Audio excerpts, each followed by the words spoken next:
अस्सलाम वालेकुम स्टूडेंट्स। आज जो टॉपिक मैं आपके लिए लेकर आई हूँ वो है कॉम्प्लेक्स नंबर का। इसके ऊपर मैंने ऑलरेडी पहले भी एक वीडियो बना दी है, पर वो मैंने बोर्ड पे समझाया था। बोर्ड पे मुझे कुछ स्टूडेंट्स की तरफ से क्वेरीज आ रही हैं कि आप काइंडली इसे कॉपी पे भी या नोटबुक पे हमें करवा दें ताकि हमें और ईज़िली समझ आ जाए। तो उसके लिए आज जो लेक्चर मैंने डिज़ाइन किया है वो ये कि मैं आपको रिवीजन करवा देती हूँ इसकी कॉम्प्लेक्स नंबर की। अच्छा, कल जो मैंने आपको वीडियो मैंने जो इससे लास्ट अपलोड की थी उसमें मैंने ये कहा था कि अब आपके पास मिसाल के तौर पे कोई भी पेंसिल्स हैं,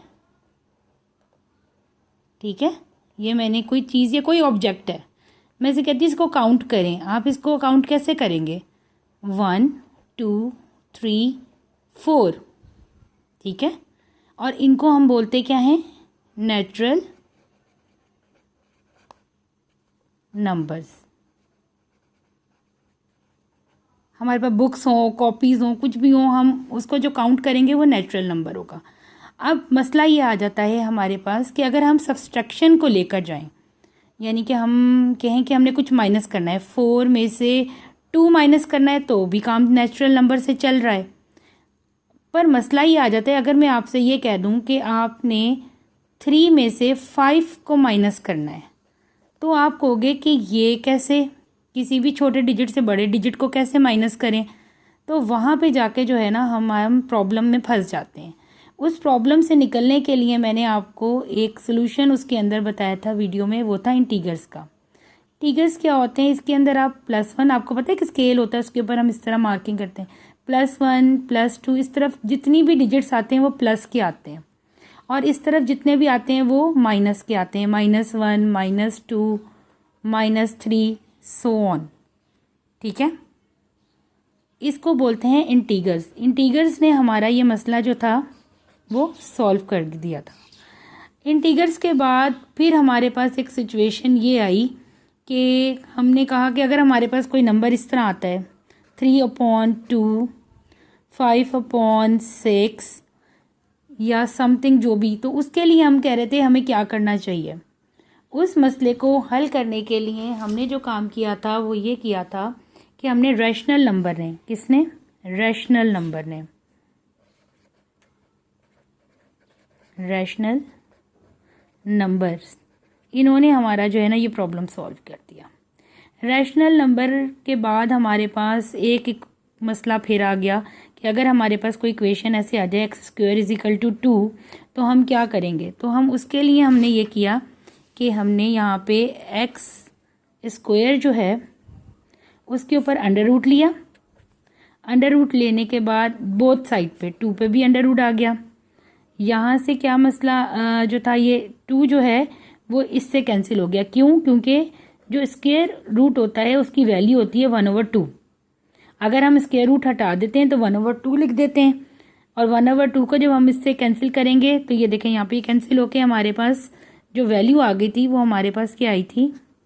x² = √2। अब यहाँ से हमारे पास इर्रेशनल नंबर और रियल नंबर, इर्रेशनल नंबर और रियल नंबर, हमें ये दो चीज़ों का इंट्रोडक्शन हमारे पास आ गया, इर्रेशनल का और साथ में हमारे पास किसका आया? रियल नंबर का। यहाँ तक अगर आपको कोई प्रॉब्लम है तो हम एक दफ़ा फिर रिवाइज कर लेते हैं इधर लिख के। सबसे पहले हमारे पास क्या आया? नेचुरल नंबर,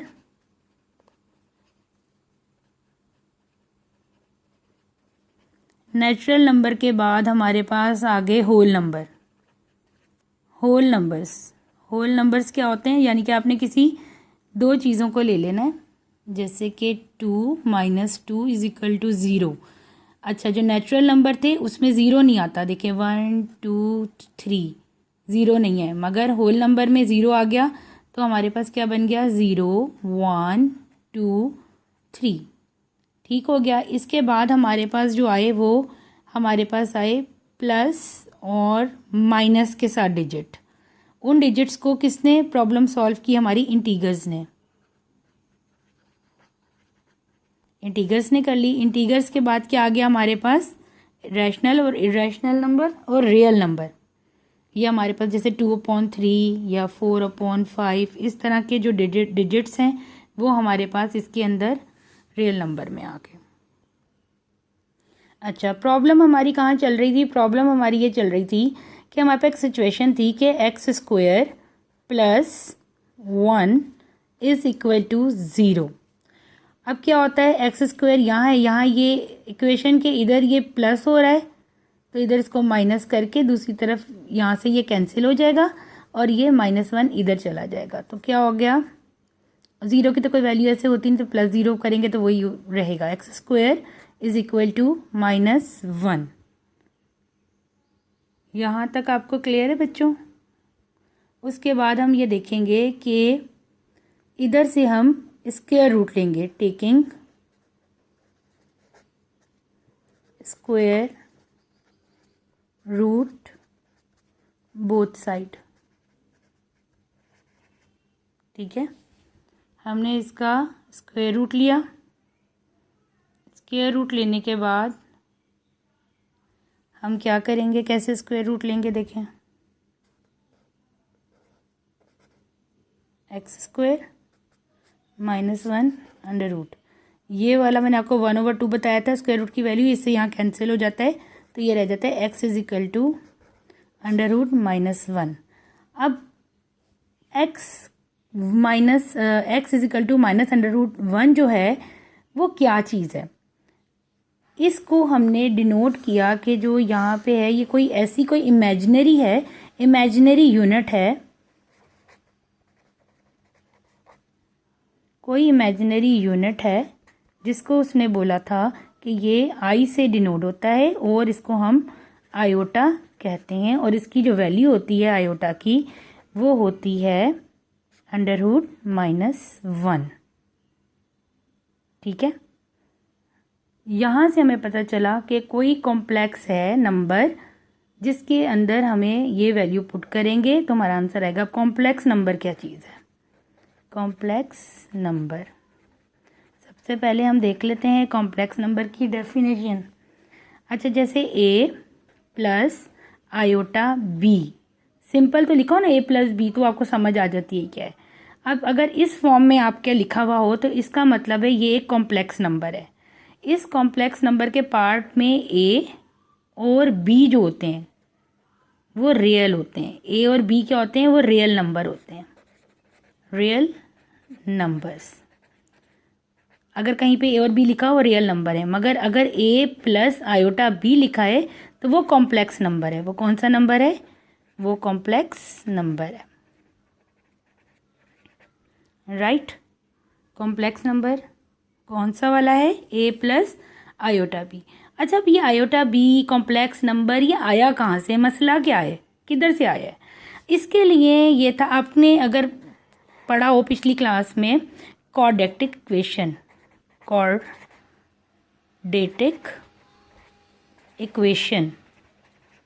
क्वाड्रेटिक इक्वेशन के बारे में पढ़ा आपने, वो जो x² माइनस या +9 = 0। अब हम क्या करते हैं, x² = -9 मतलब माइनस में तो कोई चीज़ एग्जिस्ट नहीं करती ना, किसी भी चीज़ का स्क्वायर रूट जो है वो माइनस में एग्जिस्ट नहीं करता। तो हमने उसको सॉल्व करने के लिए क्या किया, इसके ऊपर स्क्वायर रूट लिया, इस पर भी स्क्वायर रूट लिया, ये इससे कैंसिल हो गया। ठीक है, तो अब x = √-9, तो इसका मतलब है कोई ऐसा इमेजिनरी नंबर है जिसका स्क्वायर रूट जो है माइनस की डिजिट में आता है और उसको हम डिनोट करते हैं आयोटा से। अब हमारे पास जो है ना दो जो है मैथमेटिशियंस आते हैं जिन्होंने इस प्रॉब्लम को सॉल्व करने की कोशिश की थी। अब वो दो बंदे कौन से थे उन्हें देख लेते हैं। हमारे पास सबसे पहले 1600 के अंदर, यानी कि जो सदी थी ना 1600 सदी में, वहाँ पे एक हमारे पास एक मैथमेटिशियन थे जिनका नाम था कार्डन, CARDAN, कार्डन। इन्होंने इसको सॉल्व करने की कोशिश की थी। आपकी बुक्स के अंदर जो दिया गया है वो है 1707 से लेके पीरियड था 1783 तक पीरियड था, और बंदे का जो नाम था वो था, जो मैथमेटिशियन था उसका नाम था लियोनार्ड यूलर। यूलर ऊलर कुछ भी इसको बोलते हैं। ये एक स्विस जो था वो मैथमेटिशियन था, स्विस मैथमेटिशियन। अब इस स्विस मैथमेटिशियन ने क्या किया था, इसने कहा था कि जो रियल नंबर हैं और इमेजिनरी नंबर वो अलग अलग चीज़ हैं। कैसे हैं? अब उसने इस प्रॉब्लम को यूँ सॉल्व किया, x² - 1 = 0, ठीक है। x² +1 = 0, x² -1। उसने इसको प्रॉब्लम को जो सॉल्व किया था उसने किया था एडिटिव इन्वर्स से। एडिटिव इन्वर्स क्या चीज़ होता है, यानी कि अगर कोई चीज़ यहाँ पर इक्वल के इस तरफ कोई चीज़ प्लस हो रही है तो यहाँ जाके माइनस हो जाएगी, यहाँ माइनस हो रही है तो इस तरफ जाके प्लस हो जाएगी। एडिटिव इन्वर्स से उसने किया और उसने 2 रूल बनाए। उसने कहा कि इसके 2 रूल्स हैं। नंबर 1 जो रूल था ना वो उसने ये कहा कि x² जो है इज़ ऑलवेज पॉजिटिव। नंबर 2 पे उसने बोला स्क्वायर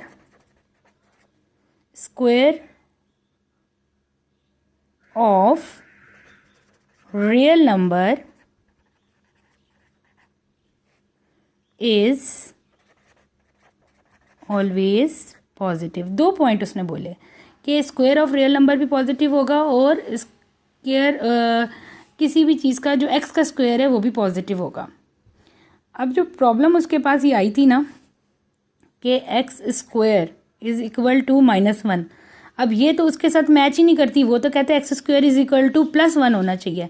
अब इसको सॉल्व करने के लिए उसने क्या किया, दोनों की साइड अंडर रूट ले लिया, ये अंडर रूट इससे कैंसिल हो गया और x = -1। फिर उसने बोला कि ये कोई ऐसी इमेजिनरी नंबर है, कोई इमेजिनरी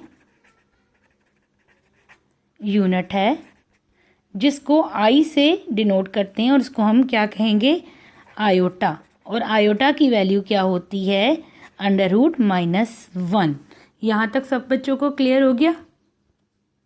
अब हम बड़े मज़े की चीज़ करने लगे, वो ये करने लगे, अभी तक आप लोगों ने ये सीखा कि आयोटा जो है वो है -1, ठीक है। अगर हम आयोटा का स्क्वायर ले लें, कहीं पे आया हुआ आयोटा का स्क्वायर, तो क्या होगा, ज़ाहिरी बात है -1 का भी स्क्वायर हो जाएगा, और जब इसका स्क्वायर हो जाएगा तो ये स्क्वायर इस अंडर रूट से कैंसिल हो जाएगा, तो आयोटा स्क्वायर की वैल्यू क्या आ जाएगी हमारे पास, -1। यानी कि हम यहाँ पे लिखते हैं iota = under root -1। Iota square = क्या प्रूव किया था हमने, -1। अब हमारे पास वो कहते हैं इसका क्यूब ले लेते हैं। क्यूब जब भी लेंगे ना तो आयोटा का आप 2 हिस्सों में तोड़ लेंगे, यानी कि पहले आयोटा स्क्वायर कर लेंगे और मल्टीप्लाई आयोटा। अब आपने इसकी वैल्यू पुट करनी है। आयोटा स्क्वायर की क्या वैल्यू थी, आयोटा स्क्वायर की वैल्यू थी -1 मल्टीप्लाई आयोटा, तो ये क्या बन गया, माइनस आयोटा। तो अगर आपको कोई कहता है आयोटा क्यूब की वैल्यू बताएं तो आपने बता देना है आयोटा क्यूब भी माइनस आयोटा के बराबर होता है। अब आ जाता है आयोटा 4। आयोटा 4 का मतलब है इसको आप 2 हिस्सों में तोड़ देंगे, कहीं पे भी आयोटा 4 हो उसको हमेशा 2 हिस्सों में कर दें। अब आयोटा स्क्वायर की वैल्यू तो हमारे पास थी -1 मल्टीप्लाई -1 = 1, तो क्या हो गया, आयोटा 4 की वैल्यू हमारे पास 1 आ गई। अब ये जो चीज़ आपके पास आई है ना, ये आपको याद होनी चाहिए। इसका मैंने प्रूफ भी बता दिया कैसे आई है आपके पास, और आपको समझ भी आ गई है कि हमने क्या किया है। हमने आयोटा, सबसे पहले हमने क्या किया, आयोटा की वैल्यू जो हम पीछे प्रूव करते आए ये आ गई, आयोटा स्क्वायर निकाला अंडर रूट और वो कट गया, -1 आ गई वैल्यू, और फिर आयोटा क्यूब की वैल्यू हमने माइनस आयोटा निकाली और आयोटा 4 की वैल्यू हमारा 1 आ गया। इन सबको हमने लिख लिया, ये आपने लर्न कर लेना है। इसके बाद हमारे पास एक और चीज़ आती है कि कॉम्प्लेक्स नंबर की डेफिनेशन क्या है। कॉम्प्लेक्स नंबर की जो डेफिनेशन है वो हम अब पढ़ते हैं। अच्छा, अब देखिए कॉम्प्लेक्स नंबर की डेफिनेशन हमारे पास है, if A and B are 2 real numbers then number in the form of a + iota b is called complex number. अब इसके अंदर आप देखो तो जो a होता है ना, a और b ये होते हैं रियल नंबर, रियल नंबर्स, ठीक है। और अगर हम इसकी फॉर्म देख लें a + आयोटा b, तो ये हो जाता है कॉम्प्लेक्स नंबर।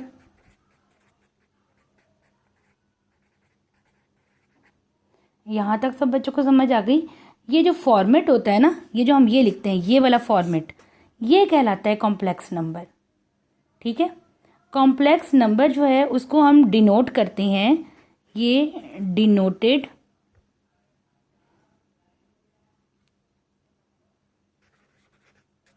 बाय जी। किससे डिनोट करते हैं? हम जी से डिनोट करते हैं। अच्छा, z is equal to a plus iota b, यहाँ तक समझ आ गई। अब जी के अंदर जो ए पार्ट होता है वो क्या कहलाता है? ठीक है, ए पार्ट रियल नंबर ऑफ जी होता है, रियल नंबर ऑफ जी। ठीक है, अब जो आयोटा के साथ बी पार्ट होता है वो क्या कहलाता है? ठीक है, उसके बारे में हम देखते हैं। वो कहलाता है इमेजिनरी पार्ट ऑफ जी। अब इसमें किसी को कोई प्रॉब्लम है, आराम से आप वीडियो बेशक रोक के देख लें। A real number of G, B जो है वो इमेजिनरी पार्ट ऑफ जी, और आई तो आपको पता है आयोटा होता है। ठीक है, अब यहाँ तक किसी को कोई प्रॉब्लम है तो वो मुझे पूछ सकता है। आगे जो अगला टॉपिक आता है वो इसी के अंदर आता है, conjugate of complex number. Conjugate of complex number का मतलब क्या है? Changing the sign of imaginary number. अब चेंजिंग द साइन क्या है? जैसे ये एक हमारे पास है ए प्लस आयोटा बी, आपने ये पढ़ा है ना। अब मैं कहूँ इसका साइन चेंज करना है, ए माइनस आयोटा बी या बी आयोटा या जो भी कुछ आपने जो आप करते हो, तो ये जी के ऊपर आपने एक बार लगा देना है, ए माइनस आयोटा बी, इसमें आपने साइन चेंज कर दिया, तो ये क्या हो गया? कॉन्जुगेट ऑफ कॉम्प्लेक्स नंबर हो गया। अच्छा, मिसाल के तौर पर हम एक क्वेश्चन की तरह देख लेते हैं। जैसे क्वेश्चन है 4 माइनस 3 आयोटा, ये आता है और वो कहते हैं इसका कॉन्जुगेट कॉम्प्लेक्स नंबर लिखना है। बहुत से बच्चे क्या करते हैं कि 4 का भी साइन चेंज कर देते हैं। 4 का साइन ही चेंज होगा, 4 वैसे ही आएगा और इसके साथ हमारा साइन क्या आएगा? +3 आयोटा। ये कहते हैं कॉन्जुगेट ऑफ कॉम्प्लेक्स नंबर। अभी तक हमने जो बच्चों पढ़ा है उसके बारे में आप मुझे बताएं कि आपको समझ आई। हमने शुरू से देख लेते हैं, एक दफ़ा इसका रिकॉल कर लेते हैं। सर क्या रिकॉल है? सबसे पहले हमने पढ़ा, आपने देखा कि क्या चीज़ हमने सबसे पहले तो ये पढ़ा कि आया मसला हमारे पास, ये इतनी ज़्यादा जो हमने स्टडी की है वो क्यों की है? जो सेकंड चैप्टर ऑफ 9th का है ना, वो बना क्यों है? वो इसलिए बना कि पहले हमारे पास जो थे नेचुरल नंबर थे, नेचुरल नंबर थे। नेचुरल नंबर से मसला हल नहीं हुआ, हमने होल नंबर पे चले गए। होल नंबर से मसला हल नहीं हुआ तो हम आगे किस पे चले गए? अपने, अगर आपको याद हो तो इंटीगर्स पे चले गए। इंटीगर्स से भी मसला हल नहीं हुआ तो हम रैशनल, इरेशनल और रियल नंबर पे चले गए। अब इन सब के मसले क्या थे? मसले ये थे, ये तो 1 2 3 था, ये 0 1 2 3, इंटीगर्स में प्लस माइनस के साथ आ गया, इसमें 2/3 वाले आ गए। अब एक हमारे पास x -1 = 0 वाला, ये वाला भी आ गया। इसको सॉल्व करने के लिए, ये क्वाड्रेटिक इक्वेशन के अंदर से निकला है, इसको सॉल्व करने के लिए हमने आयोटा निकाला। आयोटा की हमने क्या की? हमने आयोटा की वैल्यू मालूम की, √-1, आयोटा स्क्वायर की मालूम की, फिर हमने आयोटा क्यूब की मालूम की, आयोटा 4 की मालूम की। इस तरह करते करते फिर हम आ गए कॉन्जुगेट ऑफ कॉम्प्लेक्स नंबर पे। कॉन्जुगेट ऑफ कॉम्प्लेक्स नंबर क्या थे? जिसमें साइन चेंज हो जाता है। ठीक है, changing the sign of imaginary part is called the conjugate of complex number. तो आई होप ये सारा का सारा लेक्चर आपको समझ आया होगा। कोई प्रॉब्लम है आप मेरे से पूछ सकते हैं, और अगर आपको ये लेक्चर समझ आ गया, ये मुझसे रिक्वेस्ट की थी एक स्टूडेंट ने कि मैडम आप कॉपी पे भी समझा दें, तो मैंने कॉपी पे भी समझा दिया है। मेरे ख्याल से कॉपी पे ज़्यादा अच्छा आप लोगों को वो एक घर वाला माहौल आ जाता है समझने के लिए। तो आई होप आपको अच्छी तरह समझ आ गया होगा। अगर आपको ये लेक्चर समझ आ गया तो इसको लाइक करें और शेयर करें, ताकि वो स्टूडेंट्स जिनको अभी तक ये लेक्चर मेरा नहीं मिला वो भी अच्छी तरह इसको याद मतलब सीख लें, और इसको सब्सक्राइब करें ताकि और भी लोगों को इससे फ़ायदा हो सके। Thank you so much. इंशाल्लाह फिर अगले लेक्चर में मिलते हैं। अल्लाह हाफ़िज़।